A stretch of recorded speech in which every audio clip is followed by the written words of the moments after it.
Hi friends, இப்போ பாருங்கள் ஒரு டிசைன் தைக்க போகிறோம். தச்சு படிமான தையல் போட 1 இன்ச்சும், ப்ளவுஸோட ஹைட்டு 14.75, கழுத்து அகலம் 2.5 இன்ச்சு, ஷோல்டர் 3.5 இன்ச்சு, ஆம்கோல் 5.5 இன்ச்சு, மார்பு சுற்றளவில் ஒரு பகுதி 9.5 இன்ச்சு, தையலுக்காக ஒரு 1.5 இன்ச்சு, பின்கழுத்து உயரம் 10 இன்ச்சு.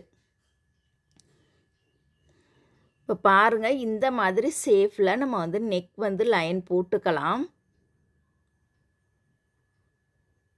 மேலேருந்து பார்த்தீங்கன்னா லைட்டாக ஒரு வளைவு கொடுத்து இந்த மாதிரி நம்ம போட்டுக்கலாம். எப்போதுமே பாக்ஸ் போட்டுட்டு வரைஞ்சோம் அப்படின்னா நம்மளுக்கு கொஞ்சம் ஈஸியாக இருக்கும். இப்போ இதோட அளவுகளை குறிச்சிக்கலாம் பாருங்கள்.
நம்ம துணி லைனிங் கிளாத் நழுவாமல் இருக்கிறதுக்காக உள் லைனை இது போல் நம்ம லைன் போட்டுக்கலாம்.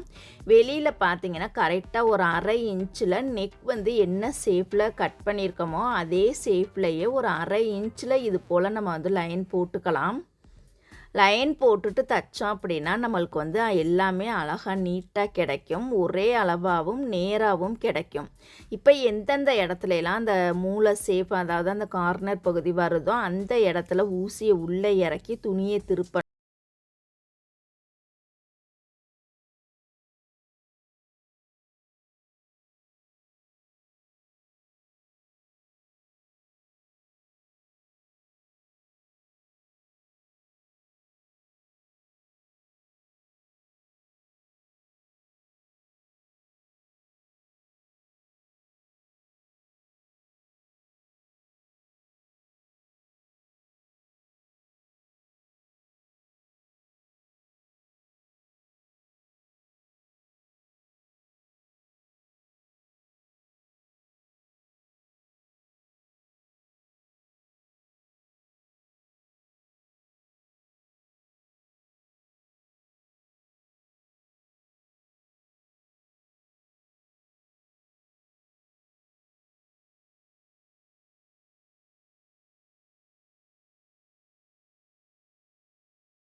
இந்த தையல் நம்ம சேஃப்டிக்காக போடக்கூடிய தையல். இந்த தையல் போட்ட பிறகு நல்ல பக்கமாக படிமான தையல் போட்டோம் அப்படின்னா நம்மளுக்கு சூப்பராகவே தைக்க வரும்.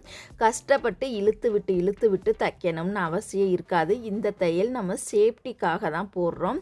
கண்டிப்பாக இந்த தையல் போடுறது ரொம்ப ரொம்ப முக்கியம். இப்போ பாருங்கள், அழகாக நீட்டாகவே எந்தெந்த இடத்துலலாம் கார்னர் பகுதி வருதோ அந்தந்த இடத்துலலாம் ஊசியை உள்ளே இறக்கி துணியை திருப்பணும். கண்டிப்பாக இந்த மாதிரி மெத்தடெல்லாம் நீங்கள் ஃபாலோ பண்ணால் மட்டும்தான் நெக்கோட ஷேப் நம்மளுக்கு எல்லாமே ஃபினிஷிங்காக சூப்பராகவே கிடைக்கும்.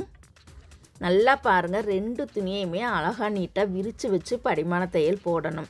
இப்போ பாருங்கள், இந்த லைனிங் கிளாத்தை நம்ம உள்பக்கமாக தள்ளி விட்டுட்டு நெக்கோட ஷேப்பை அழகாக நீட்டாக நம்ம எடுத்து விட்டுக்கலாம். நெக்கோட ஷேப் ஃபஸ்ட்லேருந்து லாஸ்ட்டு வரைக்கும் அழகாக நீட்டாக எடுத்து விட்டதுக்கு அப்புறம் தான் நம்ம படிமான தையல் போடவே ஆரம்பிக்கணும். இப்போ பாருங்கள், நல்ல பக்கமாக ஒட்டுலே ஓரத்திலே ஒரு படிமான தையல் போட்டுக்கலாம். இந்த படிமான தையல் போடும் பொழுதுமே எந்தெந்த இடத்துலலாம் அந்த கார்னர் பகுதி வருதோ அந்தந்த இடத்துலலாம் ஊசியை உள்ளே இறக்கி துணியை திருப்பணும். இந்த படிமான தையல் போடும் பொழுது அடியில் இருக்கக்கூடிய லைனிங் கிளாத் மேல் பக்கமும் சைடுலேயே தெரியக்கூடாது. தையலோட சைஸ் பார்த்திங்கன்னா பொடி தையலாக இருக்கணும், பெரிய தையலாகவும் இருக்கக்கூடாது, நார்மல் தையலாகவும் இருக்கக்கூடாது. டிசைன் ப்ளவுஸ் தைக்கிறோம் அப்படின்னா தையலோட சைஸ் பொடி தையலாக இருந்தால் தான் நம்மளுக்கு ஃபினிஷிங் சூப்பராக கிடைக்கும். இப்போ பாருங்கள், நம்ம அழகாக நீட்டாக நம்ம தச்சு முடிச்சிட்டோம். அயன் பண்ணி எடுத்துக்கலாம். அவுட்லைன் ஃபுல்லாக நம்ம தச்சு ரெடி பண்ணிவிட்டு இப்போ சென்ட்ரு பகுதியில் இது போல் வந்து நம்ம லைன் போட்டுக்கலாம். ஆம்கோல் சைடுமே பாருங்கள் அப்படியே லைன் போட்டுக்கலாம். இப்போ ஒன் சைடு போட்டு விட்டுட்டோம், இன்னொரு சைடு பாருங்கள் அதை அப்படியே நம்ம வந்து ஆப்போசைட்டில் மடித்து விட்டுட்டு அப்படியே பாருங்கள் நல்லா கரெக்டாக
இப்போ இந்த ஓரத்தில் இன்னொரு தையல் நம்ம போட்டுக்கலாம்.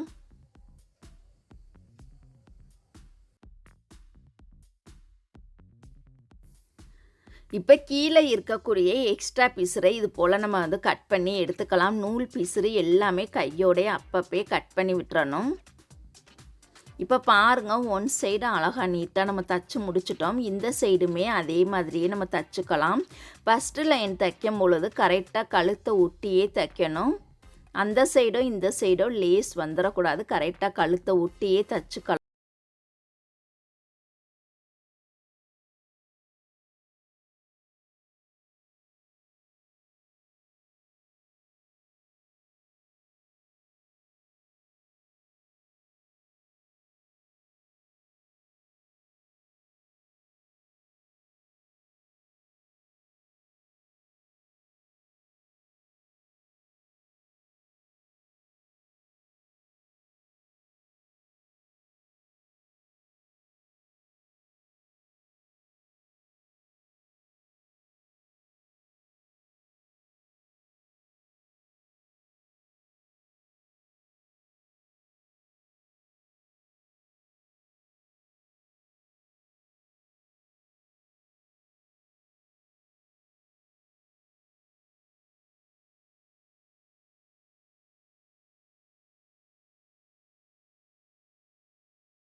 இப்போ பாருங்க நம்ம லேஸை பயன்படுத்தி தச்சுட்டோம். இப்போ 2½ இன்ச் அந்த அகலத்தில் இது போல் பாருங்கள் எக்ஸ்ட்ரா கிளாத்தில் நம்ம வந்து அகலத்தை குறிச்சிட்டு இது போல் நீளமாக நம்ம கட் பண்ணி எடுத்துக்கலாம். இதுக்கு நம்மளுக்கு ஒரு 30 பாயிண்ட் துணி எடுத்தாலே போதுமானது. எக்ஸ்ட்ரா பாருங்கள் ஜாஸ்மின் கிளாத்தில் இது போல் பாருங்கள் 2ஆ மடித்து அதோட அகலம் பார்த்தீங்கன்னா 2½ இன்ச்சில் இது போல் நீளமாக நம்ம கட் பண்ணி எடுத்துக்கலாம். நேராக வரலை அப்படின்னா ஸ்கேலை வச்சு லைன் போட்டுட்டு இது போல் நேராக கட் பண்ணிக்கங்க. இது போல் பாருங்கள் ஈஸியாக கட் பண்ணுறதுக்காக ஒன்று மேலே கரெக்டாக 3 கிளாத்தையுமே கரெக்டாக வச்சுட்டு இதோட நீளம் அகலம் பார்த்திங்கன்னா 2½ இன்ச் நம்ம எடுத்துக்கலாம். இது போல் பாருங்கள் நம்ம வந்து 2½ இன்ச்சில் இது போல் மார்க் பண்ணிக்கலாம்.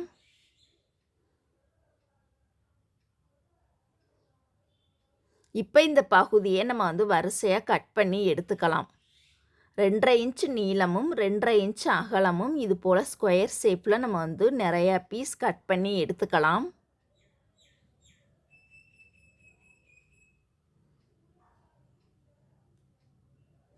இப்போ பாருங்கள் நம்ம வந்து நிறையா பீஸ் கட் பண்ணிட்டோம். இதை வந்து 2 முக்கோணமாக இது போல் மடித்து இது போல் கிராஸாக ஒரு முக்கோணமாக மடிச்சுக்கலாம். இந்த மாதிரி ஷேப்பில் தான் நம்ம வந்து எல்லா பீஸையுமே வரிசையாக நம்ம தைக்கணும். இப்போ பாருங்கள் நான் சாம்பிளுக்காக ஒரு 2 பீஸ் மட்டும் நான் உங்களுக்கு தைச்சு காட்டுறேன். இது போல் பாருங்கள் ஒரு 4 பீஸ் நம்ம தச்சுட்டு இதோட நூலை கட் பண்ணிக்கலாம். பிசுரையுமே நூல் பிசுறு இது போல் நம்ம வந்து கட் பண்ணி எடுத்துக்கலாம். இப்போ பாருங்கள் 2 முக்கோணமும் இது போல் சேமாக வச்சு நம்ம தைக்க போகிறோம். மடிப்பு பகுதியும் சேமாக மேல் நோக்கி வர்ற மாதிரி நம்ம கரெக்டாக வச்சுட்டு 2 தனித்தனி முக்கோணத்தை 2 முக்கோணமாக இது போல் அட்டாச் பண்ணி தச்சுக்கலாம். இதே மாதிரி தான் மீதி இருக்கக்கூடிய பீஸ் பூரா இந்த மாதிரி ஷேப்பில் நம்ம தச்சு ரெடி பண்ணிக்கலாம்.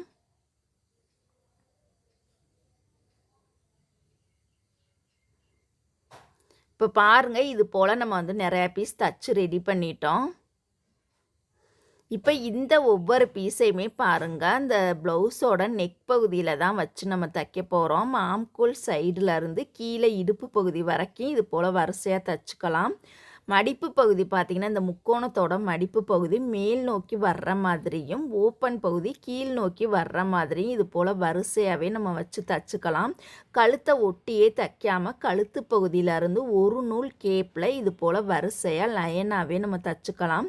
நல்லா கவனமாக பாருங்கள் முக்கோணத்தோட மடிப்பு பகுதி மேல் நோக்கி வர்ற மாதிரியும் ஓப்பன் பகுதி கீழ் நோக்கி வர்ற மாதிரியும் இது போல் வரிசையாக லைனாக அந்த கூட்டை ஒட்டியே தச்சுக்கலாம்.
லேஸை பயன்படுத்தி நம்ம தச்சுக்கலாம். லேஸை பயன்படுத்தி தைக்கும் பொழுது அடியில் இருக்கக்கூடிய பிசிறு பகுதி வெளியில் தெரியவே கூடாது, தையல் பகுதியும் தெரியக்கூடாது. அந்த அளவுக்கு லேஸை கவர் பண்ணி நம்ம தச்சுக்கலாம். கொஞ்சம் கொஞ்சமாக பொறுமையாக தச்சுக்கலாம். ஸ்பீடாக தைச்சிங்கன்னா இது கனமான இடம்ங்கிறனால நூல் அந்து போயிடும். கொஞ்சம் பொறுமையாகவே பார்த்து தச்சுக்கலாம். இப்போ பாருங்கள் இதுக்குமே நம்ம டபுள் தையல் போட்டு ரெடி பண்ணிக்கலாம்.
பாருங்க நம்ம வந்து அழகாக நீட்டாக தச்சு முடிச்சிட்டோம். இப்போ ஊசியில் 4 நூல் கோர்த்துக்கலாம். அந்த முக்கோணம் என்ன கலர் துணியில் இருக்கோ அந்த கலருக்கு மேய்ச்சா ஊசியில் நூல் கோர்த்துட்டு இந்த மாதிரி பாருங்கள் அந்த முக்கோணத்தை வந்து 2ஆக விரித்தோம்னா நம்மளுக்கு டபுள் முக்கோணம் கிடைக்கும். அதில் ஒரு முக்கோணத்தை இது போல் இலை ஷேப்பில் மடித்து விட்டுட்டு அந்த இலை ஷேப்போட நுனி பகுதியில் நம்ம ஒரு குத்து குத்தி ஒரு பாசி வந்து நம்ம கோர்த்துக்கலாம்.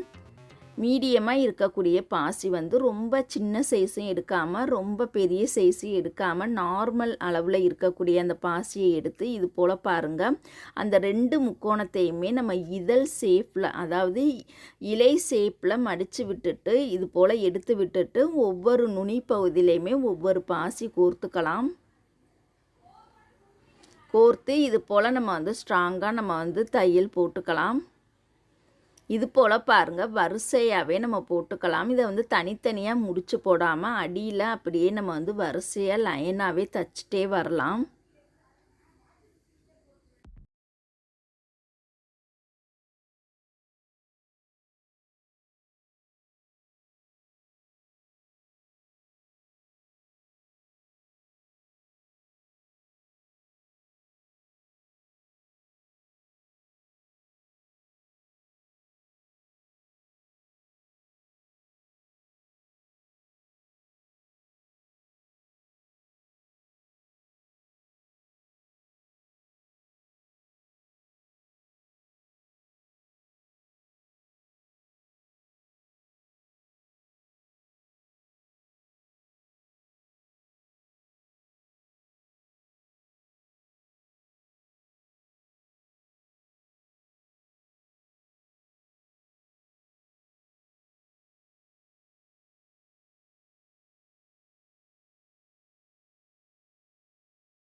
போல் வரிசையாக நம்ம தச்சு முடிச்சுட்டு இந்த பகுதியை அழகாக நீட்டாக நம்ம அயன் பண்ணிக்கலாம். சென்டரில் பாருங்கள் ஒரு ஃப்ளவர் வச்சுருக்கோம். இந்த ஃப்ளவர் எப்படி தைக்கிறதுன்னு ஆல்ரெடி உங்களுக்கு சொல்லி கொடுத்துருக்கேன். இப்போ இதோட ப்ரைஸ் பார்க்கலாம். லேஸ் 2 மீட்டருக்கு ரூ. 20, பாசி ஒரு பாக்கெட் ரூ. 40, ஸ்டோன் பீஸ் பார்த்தீங்கன்னா ரூ. 15, ஜாஸ்மின் கிளாத் 30 பாயிண்ட்டுக்கு ரூ. 40, மொத்தம் பார்த்தீங்கன்னா ரூ. 115 வருது. டிசைனோட தையக்குழி பார்க்கலாம். நெக்கும் லேஸும் தைச்சதுக்கு ரூ. 80 நம்ம வந்து போட்டுக்கலாம். இந்த நெக்கோட ஷேப் முக்கோணம் வந்து தனியாக தைச்சதுக்கு ரூ. 100 நம்ம சேர்த்துக்கலாம். இந்த முக்கோணத்தை ப்ளவுஸில் வச்சு தைக்கிறதுக்கு ரூ. 50 நம்ம போட்டுக்கலாம். அதை வந்து இலை ஷேப்பில் எடுத்து விட்டுட்டு பாசி தைக்கிறதுக்கு ரூ. 100 நம்ம போட்டுக்கலாம். சென்டரில் இருக்கக்கூடிய பூ டிசைனுக்கு ரூ. 50, ஸ்டோன் வந்து நம்ம தைக்கிறதுக்கு ஒரு ரூ. 10, மொத்தம் ரூ. 390 வருது. இப்போ தையக்குழியோட ப்ரைஸ் ரூ. 250, மெட்டீரியல்ஸ்க்கு 115, டிசைனோட ப்ரைஸ் 390, மொத்தம் ரூ. 750 வருது.